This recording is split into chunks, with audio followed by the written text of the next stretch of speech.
साथियों, पिछली कक्षा में हमने 8 तक की व्याख्या कर ली थी। आज हम 9वां पढ़ेंगे। निंदन्तु नीति निपुणाः यदि वा स्तवन्तु लक्ष्मीः समाविशतु गच्छतु वा यथेष्टम् अथैव वा मरणमस्तु युगान्तरे वा न्याययात पथः प्रविचलन्ति पदम नाधिराः।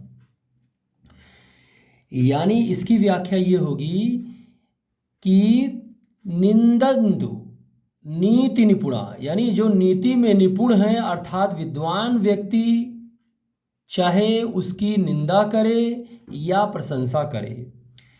नीचे की लाइन में आ जाएगा व्याख्या। लक्ष्मी चाहे इच्छानुसार चली जाए अथवा आए, यानी लक्ष्मी माने धन। लक्ष्मी या तो आए या इच्छानुसार जहाँ जाना है वहाँ चली जाए लक्ष्मी, है ना।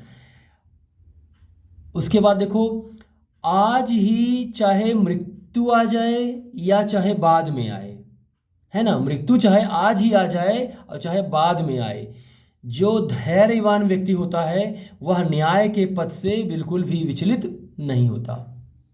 चलिए दोबारा इसको एक बार समझने का प्रयास करते हैं।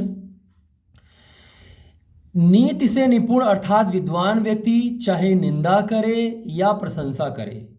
लक्ष्मी चाहे आए या जहाँ जाना है वहाँ चली जाए। आज ही चाहे मृत्यु आ जाए या चाहे बाद में मृत्यु आए।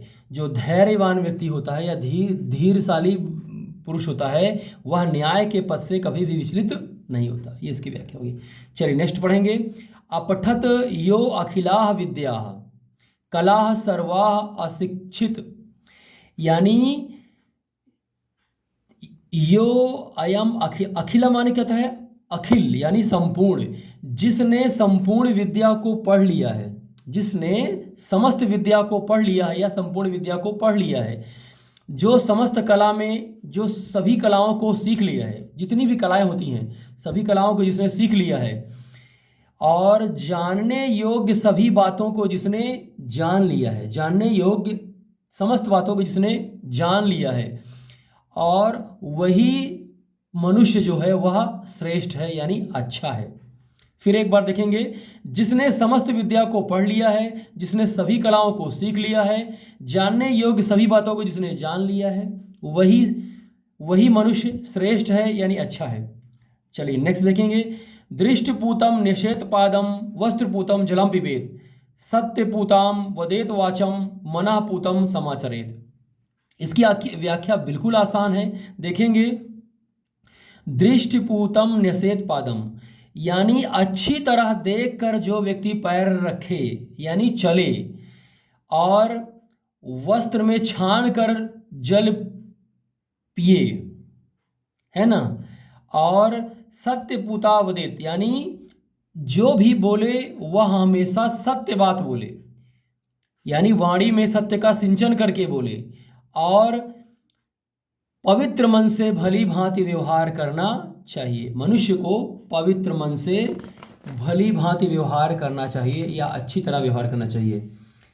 ये मनुष्य के बारे में कहा गया कि मनुष्य को कैसे रहना चाहिए, तो वही लिखा है कि अच्छी तरह देखकर चलना चाहिए या पैर रखना चाहिए, और कपड़े में छान कर जल को पीना चाहिए, और सत्य से युक्त कोई भी बात बोलना चाहिए, सत्य से युक्त शुद्ध वाणी बोलनी चाहिए, और पवित्र मन से भली भांति व्यवहार करना चाहिए। चलिए नेक्स्ट देखेंगे। नेक्स्ट ये भंवरे के बारे में कहा गया है कि रात्रि भंवरा जो है वो जो कमलनी है वो बंद है, कमलनी है उसका मुंह हल्का सा खुला है, उसी में जाके भंवरा बैठ जाता है और फिर उसका मुंह बंद होता है। उस समय की दशा का यहाँ पे वर्णन किया गया है। तो जो भंवरा कमलनी में बंद है वह सोच रहा है कि रात्रि गमिष्यति यानी रात बीत जाएगी और सवेरा होगा।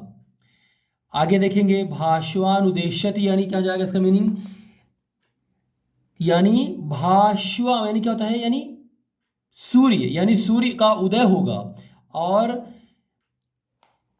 कमल का सौंदर्य खिलेगा। कमल जो है वह सुंदरता के साथ खिल जाएगा। इत्थम विचरंती, इस प्रकार विचार करता हुआ जो भंवरा है, कमल दलों के मध्य स्थित जो भंवरा है, वह इस तरह विचार कर रहा है, लेकिन हाय रे दुख, हाय रे तकलीफ कि नलनी गज उज्जर उज्जर, यानी जो कमलनी है उसको हाथी आया और उस कमलनी को उजाड़ दिया और उसका सपना जो है सपना ही रह गया और वो नष्ट हो गया।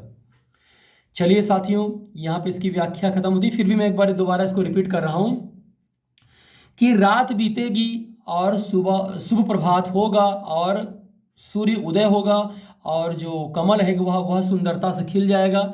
और इस प्रकार विचार करता हुआ जो कमल कोश में बंद जो भंवरा है, इस प्रकार विचार करता हुआ कमल कोश में बंद भंवरा सोचता है, परंतु हाय रे दुख, हाय रे तकलीफ कि जो हाथी का बच्चा आया और उस कमलनी को नष्ट कर दिया। चलिए साथियों, धन्यवाद।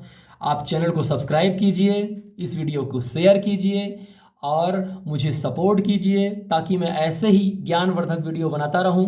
और चैनल को सब्सक्राइब कीजिए। बहुत बहुत धन्यवाद।